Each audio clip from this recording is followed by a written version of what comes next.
Welcome back, everyone. Let's talk about The Changeling. I just saw this for the first time in a theater, in my local indie theater in town, and that's really cool. That's a really cool way to watch this movie for the first time. This movie that came out in 1980.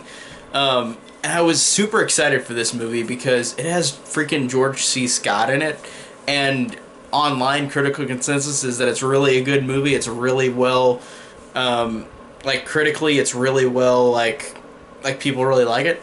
And going into this movie, I was really hyped, really excited. And coming out of the movie, I feel this was a great movie, really enjoyable. I guess it's not like my favorite haunting ghost movie, but it's still really damn great movie. It's really incredibly well made and incredibly well utilized. And I like a lot of things about it that I'll mention in a minute that this movie does different than other ghost kind of movies.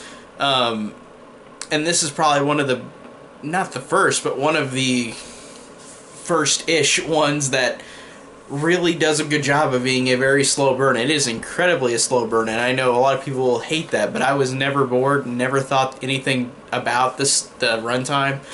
It was 2 hours long, and I just thought, oh, this is really, really, interesting. No matter what, I felt interested throughout this movie.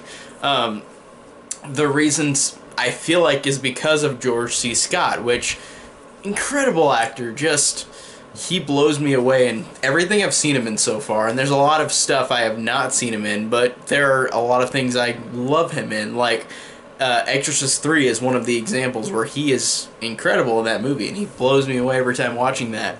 And this movie, another horror movie, he is the character of the movie. He is the main character. He is the spotlight throughout the whole movie. And there's something about this actor, the way that he performed in all of his movies. He always has this sort of, presence that no matter what, he's really interesting, and it just gives off such a cool vibe, and I think that he does fantastic in this movie. He portrays a lot of emotions, whenever his family dies at the beginning of the movie, you see scenes of him crying, you see scenes of him feeling for the situation, and then you see him in this mansion dealing with the ghost that's inhabiting this house, and dealing with that, and dealing with anger, dealing with some fear. And I think that all of these emotions that he gives off just really, really feels so genuine, feels so great, just how he portrays this character. So George C. Scott is one of the biggest reasons why this movie, to me, is incredibly watchable, and not because of just him, but he is one of the biggest reasons because he is just such a damn good actor. And there's one little tidbit I'll mention that I thought was really funny. I thought at the very beginning of the movie, whenever it shows the title cards, it looked, and this isn't a negative, but it was funny because it looked just like The Exorcist, Exorcist 1 and 2. The red font wording is like that in this movie. I thought that was a really funny touch that this came out in 1980, and Exorcist 1 came out in 73 and Exorcist 2 came out in 77, and they both have that red font title cards, and it looks very similar to that, and I thought that was really cool. And it just, yeah, you can call that a copy, but I mean, it's just font lettering, but I thought that it was cool showing those, it looked like that. That was a funny little thing that I noticed. I was like, hey, that looks just like The Exorcist, which is funny because it feels like this movie in a way is a movie like that, where it's a very slow burn horror movie that's based on character less than thrilling moments and fear, and I really like that.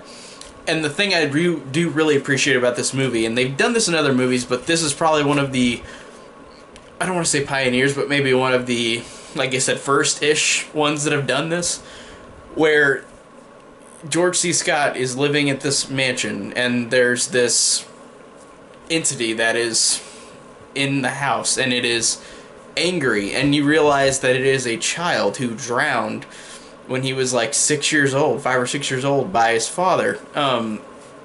And then you realize that this is not a malicious being. It's just a child who has died and is venting out this anger, wanting to be at peace, kind of, and like he is just going to great lengths to do this. And I think that it shows that this villain is not malicious. It just shows that he has been wronged. And I liked how, being a child, it's like it's like a child throwing a tantrum. Like, in the house, there'll be things banging around in the house, or the water will just be turned on.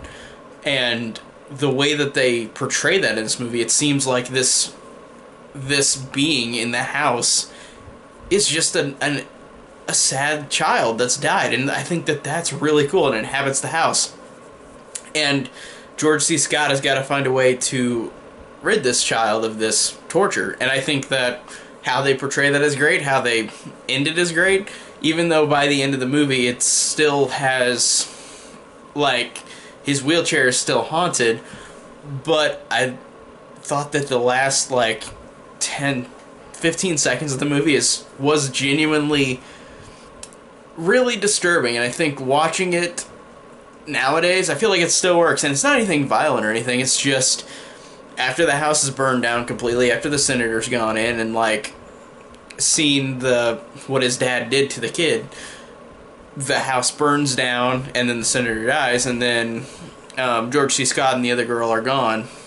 But then you see the mansion after it's burned down, and then it cuts down to the wheelchair and the music box, and the wheelchair moves up, and then the music box turns on and starts playing, and it just pauses on that while it plays its music. And that's been done a million times in movies, but that was really, really, like, disturbing in a way. And like I said, not a violent way, just disturbing in a way where you just see that this thing is still there. It's part of the house, and, like, it's gone, but it's part of the wheelchair and the music box. And I thought that just in that moment was terrifying. That just really worked incredibly well.